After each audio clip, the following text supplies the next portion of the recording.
Bueno, en esta parte de la escuela positiva, esto surge como consecuencia de la escuela clásica, porque habíamos visto que en la escuela clásica había un excesivo individualismo y también legalismo. Entonces, la escuela positiva va a surgir con el positivismo de Augusto Comte, que creo que lo han leído en sociología jurídica, o bueno, en sociología de... Sí, sociología y sociología jurídica. Sí. Los representantes de esa escuela positiva son Lombroso, Rafael Garófalo y Enrique Ferri. Primero vamos a ver el positivismo criminológico, y esto creo que ya se lo saben de memoria. La pregunta del positivismo criminológico es por qué una persona cometió un delito y trata de encontrar las causas en motivos anatómicos, antropológicos, biológicos, biotipológicos, psiquiátricos, psicológicos, económicos, sociales, familiares. ¿Y qué nos va a decir? Que si nosotros cumplimos esas causas, necesariamente se tiene que producir un delito. Es decir, en el positivismo criminológico es muy interesante, ¿no? Porque en esta parte, por ejemplo, Augusto Comte desarrolla de una manera bastante extensa lo que son las reglas de causalidad, es decir, la causa y efecto. Entonces, de alguna manera, nosotros a la fuerza queremos que el derecho penal igual sea algo como causa y efecto. Pero el derecho penal no es una ciencia natural, es una ciencia social. Por lo tanto, no puede haber causa y efecto, como les he explicado hace un momento, con la criminología tradicional. Es lo mismo. Esta escuela positiva, este positivismo criminológico, es la criminología tradicional y criminología etiológica. Es eso. Y algo que caracterizaba, por ejemplo, el positivismo criminológico, la criminología tradicional, etiológica, es que ellos utilizaban el método experimental, ¿no? Eso es súper importante. Pero nosotros sabemos que el método experimental está bien para las ciencias naturales, más no para las ciencias sociales. Ahora, por ejemplo, la escuela positiva ha introducido lo que es la peligrosidad social o el estado peligroso. ¿Eso qué significa? Esa es una característica individual de una persona que tenía proactividad, bueno, tenía la tendencia a cometer delitos. Esto permite el surgimiento de las medidas de seguridad predelictuales y postdelictuales, tratando de determinar por qué una persona cometió un delito. En pocas palabras. Siguiente, el positivismo jurídico penal. A partir del desarrollo del positivismo criminológico, la ciencia alemana del derecho penal va a generar un cambio de método en la interpretación del derecho que se va a basar principalmente en el principio de legalidad de los delitos y de las penas. Aquí vamos a ver que igual se va a seguir manteniendo el silogismo y la argumentación positivista. El análisis del derecho positivo, bueno, aquí de nuevo vamos a ver a Carl Binding, a Franz, aquí nos escribe así, Franz von Liszt, ya.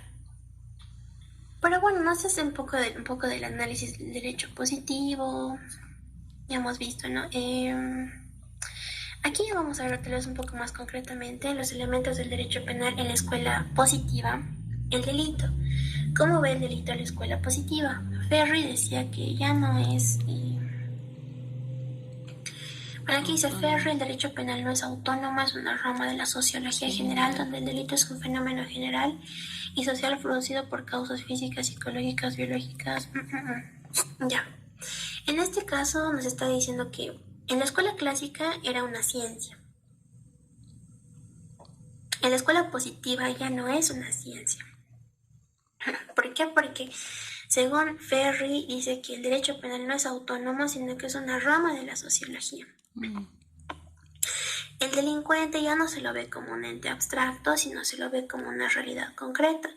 Es un hombre que lesiona, por lo tanto va a representar un peligro para la sociedad. La pena, en esta parte nosotros lo habíamos visto en la clásica, que no tiene finalidades, simplemente es un castigo. Pero en la positiva, de alguna manera tiene que buscar una finalidad, y en este caso es una finalidad de carácter de prevención general o especial, lo cual ya les he explicado también. Si es general, es dirigido a todos nosotros, y es especial, está dirigido al delincuente que está cumpliendo su pena para que no vuelva a cometer el delito, sino ya sabe lo que le espera. Entonces, aquí también se ve lo que son las medidas de seguridad predelictuales. Una persona puede ser peligrosa, puede cometer un delito. Y esto es muy interesante, ¿no? Porque, por ejemplo, ¿a qué se refiere predelictuales? Hay personas, según esta escuela positiva, que tienen algunas características, ya sea somáticas, anatómicas, biológicas, y estas causas podrían, como habíamos visto según la relación de causa y efecto, si se cumplen esas causas, supuestamente y necesariamente tendrían que cometer un delito. Por ejemplo, se dice que todos los niños o todas las personas que han sido violadas de niños, más cuando ya crezcan, se van a convertir igual en violadores, ¿no ven? Entonces, digamos, se identifica a todos los niños que han sido violados. Entonces, estos niños que han sido violados sin haber hecho nada, se les impone medidas de seguridad. Pero ¿por qué se les tendría que imponer medidas de seguridad si no han hecho nada? ¿Por qué? Porque esta escuela creía que porque se les ha violado de niños, sí o sí en el futuro se van a convertir en violadores. Hoy en día sabemos que no es así. Sabemos que no necesariamente porque a todos los niños, o bueno, a algunos niños hayan sufrido violación, y cuando crezcan necesariamente se van a convertir en violadores, ¿no es así? No, pero en ese tiempo así se creía. Pero también se aplicaban medidas de seguridad postdelictuales, es decir, habían, digamos que penas adicionales. Luego vamos a ver el método. En este caso era sumamente importante lo que es el método experimental, como les decía hace un momento. Se trataba de utilizar las ciencias naturales, este método de las ciencias naturales, con la criminología causal explicativa, lo que les dije causa y efecto, lo que es considerado un error. ¿Por qué? Porque nosotros no estamos en una ciencia natural, estamos en una ciencia social. Y no se crean las conductas ya están determinadas en la realidad. Es el ordenamiento jurídico quien escoge las conductas y las convierte en delitos. Lo más importante, los aportes. Aquí vamos a ver que permite la aparición de la criminología como ciencia causal explicativa. Pero esto es un enfoque anticuado de la criminología. También un aporte es que va a estudiar al delincuente desde una realidad concreta. Las penas aquí van a tener una finalidad que además de la prevención igual van a buscar la readaptación del delincuente. También van a ver lo que son las medidas de seguridad bajo el concepto de estado peligroso. Luego, el surgimiento de estas preguntas de examen. Me acuerdo que era ¿qué escuela ha aportado el estado de peligrosidad? Ya había las dos opciones, escuela clásica, escuela positiva, etcétera, etcétera. La respuesta era escuela positiva. Siguiente, el resarcimiento del daño causado por el delito. Aquí está un poco más resumido, yo los recomiendo. Si quieren pueden sacarle captura, no hay problema. Las desventajas. ¿Cuáles son las desventajas de la escuela positiva? Que mezcla la criminología con el derecho penal. No, eso es un retroceso en el derecho penal, porque además nos dice que el derecho penal no es una ciencia. Entonces ese es un retroceso. Siguiente, va a negar el libre albedrío. Nosotros sabemos que como seres humanos lo que nos mueve es nuestra voluntad, nuestro libre albedrío. No, entonces tenemos voluntad para cometer actos. No es que vamos a tener determinados rasgos físicos, biológicos y eso nos va a manejar. No necesariamente es así. Y en este caso, en las desventajas es que no hay un delincuente y no hay un delito natural. En este caso es que no hay un delincuente nato. ¿Por qué? Porque las personas no nacen criminales. Ya, eso es importante destacar en esto, que es una desventaja creer que los delincuentes nacen así. Y otro es que no hay delito natural. Ya hemos visto que los delitos son delitos siempre y cuando así los determine el legislador. Entonces, esto de la peligrosidad no se olviden siempre, de la escuela positiva es posible pregunta de examen. Siguiente pregunta, la escuela correccionalista y otras escuelas. Bueno, la escuela correccionalista, en pocas palabras, tiene como representantes a August Ruder y Pedro Montero. No sé si está bien escrito, creo que no, pero bueno, para que lo tengan en cuenta. En este caso nos dice que la pena, voy a leer tal cual, es un medio racional para reformar la voluntad del delincuente. Hay que corregirlo, ¿no? Entonces, la pena es necesaria, pero para corregirlo, no para castigarlo. Bueno, aquí hay otras escuelas, pero esto no va a preguntar porque ni siquiera avanza, ¿no? En el derecho penal boliviano ustedes lo han estudiado, ¿no? La evolución de los sistemas en el derecho penal boliviano, han visto su evolución histórica, por ejemplo, desde los aymaras, los quechos, cómo ellos aplicaban su justicia. Eso no les va a preguntar porque no ha avanzado. Y si no ha avanzado, no les va a preguntar. Por sí. ¿Ya? Entonces, vamos a seguir. El tema 7. Este es un tema muy interesante, esto ya lo hemos visto, ¿no? La justicia comunitaria, hemos visto que no se refiere a los linchamientos y tiene que ver con el pluralismo jurídico, donde se reconoce más de un sistema jurídico. Eso representa una ruptura epistemológica en el monismo jurídico o el único sistema jurídico. Los modelos normativos constitucionales, igual ya hemos visto, el sistema normativo de legalidad positiva, que es el que nosotros tenemos, que es un derecho escrito donde hay principio de legalidad, pero también se reconoce un sistema normativo basado en usos y costumbres, a lo que nosotros también conocemos como derecho consuetudinario, donde ellos utilizan normas y procedimientos propios.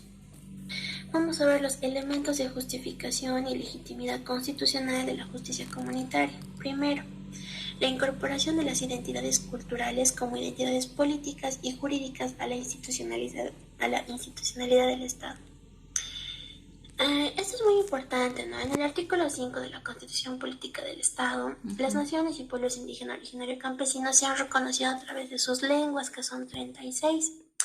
Pero nosotros sabemos que hay muchísimas comunidades que se denominan indígenas originarios campesinos. No solamente hay 36. Refiere a la clasificación por el idioma que tienen, no por la cantidad de naciones que existen en el país, que son un montón, no solamente son 36, ojo. Entonces, con el artículo 5 de la Constitución se los reconoce, ¿no? Constitucionalmente, se los incorpora en el Estado, los órganos de poder, porque nosotros sabemos, por ejemplo, que en los órganos de poder tiene que haber una representación de los pueblos indígenas originarios campesinos, en todos los niveles. Entonces es por eso, ¿no? Se los incorpora como identidades políticas y jurídicas a la institucionalidad del Estado. Bueno, estos títulos no son muy necesarios, más histórico. Vamos a ver la plurinacionalidad. Vamos a ver las tres dimensiones de los modelos de Estado. El primero, el Estado plurinacional, comunitario, intercultural. A través de estos estados vamos a definir lo que es plurinacional, pluralismo jurídico, multiculturalidad, que son los principios transversales de la Constitución Política del Estado. El Estado Social Democrático de Derecho, que bueno, principalmente de carácter liberal, y el Estado unitario descentralizado con autonomías, ¿no? Esto nos permite ver y analizar que el constitucionalismo viene de abajo hacia arriba.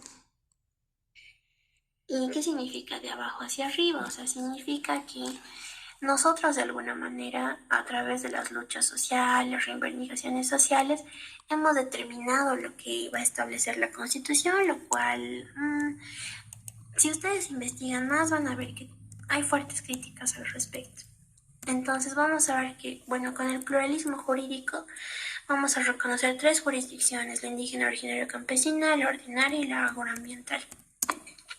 Pluralismo jurídico, como les dije, no, esto es pregunta de examen igual, muy probablemente sea pregunta de examen, por eso está subrayadísimo. El pluralismo jurídico representa una ruptura epistemológica del derecho. Ojo, esta es la respuesta. Podría apostar que va a ser pregunta de examen, pero mejor no. Bueno, principalmente esto, ¿no? Ruptura epistemológica del derecho, porque ya no solamente reconocemos un sistema jurídico, sino que reconocemos varios. Siguiente, reconocimiento constitucional. Bueno, esto lo vamos a ver en los artículos del 190 al 192, donde se reconoce esta jurisdicción indígena originaria campesina. Ahora vamos a ver qué es la jurisdicción indígena originaria campesina. A ver qué dice. Bueno, en pocas palabras, nosotros sabemos que jurisdicción, como el doctor les ha comentado, se va a definir en la ley 025 como la, potestad que tiene el Estado para administrar justicia, ¿no? Entonces, si nosotros definimos la jurisdicción es un término característico de un sistema de legalidad positiva. Entonces, el doctor se pregunta, ¿por qué se utilizan categorías del sistema normativo basado en legalidad positiva en un sistema basado en usos y costumbres? Ese es el problema. El problema es que este sistema o esta jurisdicción indígena originaria campesina no es independiente de la jurisdicción ordinaria, porque en la jurisdicción ordinaria tenemos varias terminologías que se están aplicando en esta jurisdicción indígena originaria campesina a través de la ley 073. Entonces, es un conflicto normativo. Supuestamente, la jurisdicción indígena originaria campesina debería tener una terminología y unas categorías propias, no utilizar las que son del derecho positivo. Siguiente, los conflictos comunitarios y casos penales. Bueno, aquí el doctor les ha contado sus experiencias. Elementos generales, esto es lo que les he mencionado, ¿no? Todos los elementos del sistema normativo, normas, infracciones, sanciones, procedimientos, y en este caso se van a incluir los principios comunitarios. Pero es lo mismo que les he explicado en varias clases de auxiliatura, el doctor igual les ha explicado, pero vamos a ver el sistema normativo propio de los pueblos, ¿no? Las normas, sobre las normas, ¿no? Toda nación y pueblo indígena, originario, campesino tienen normas propias, ¿no? Estas están condicionadas respecto a sus propios principios, sus prácticas propios de esa comunidad. Las infracciones, bueno, simplemente van a ser aquellos que se van a rebelar ante las normas. Las sanciones, las propias comunidades van a determinar cuáles van a ser las sanciones. Las sanciones son de todo tipo y son muy interesantes, aunque tal vez un poco chistosas también.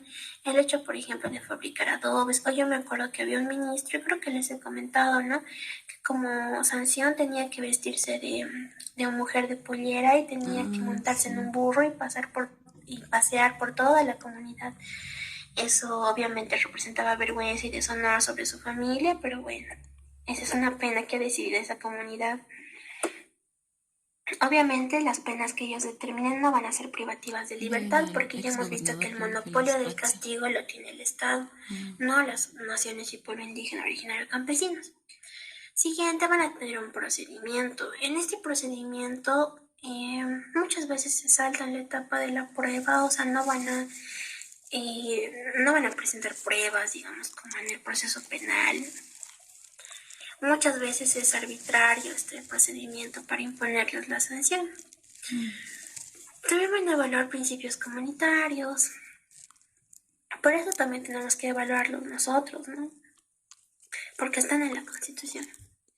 Esos principios Amazú, Amayú y Amaqueya están en la Constitución, por lo tanto, nosotros como sistema ordinario igual tenemos que observarlos. Ojo, aquí no se habla de delitos, sino de infracciones. Importante, tal vez sea pregunta de examen. Construcción del modelo normativo punitivo comunitario, sistema de valores y configuración de infracciones o faltas. Bueno, en este caso,